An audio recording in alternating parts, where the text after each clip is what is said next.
One of the most common questions that I get from patients are you going to break my nose? So patients are kind of concerned about the sound of that. You know, it sounds kind of scary. But with rhinoplasty, in most cases, controlled fractures, or what are called osteotomies, are done of the nose. So osteotomies are basically fractures on the side walls of the nose to bring the nose to both narrow the nose and actually to return the normal structure to the nose. So imagine if you have a dorsal hump or a bump.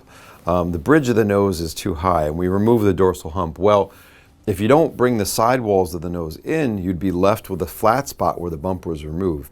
So osteotomies or controlled fractures are necessary to bring the side walls in the nose and to restore the normal three-dimensional contour of the nose. Osteotomies are generally done in rhinoplasty if somebody is using the fact that they don't break the nose as a gimmick in rhinoplasty. I think it's both dangerous and unethical, because in 99% of the cases when dorsal hump reduction is done, osteotomies are necessary to make the nose, return the nose to a normal structure after that surgery.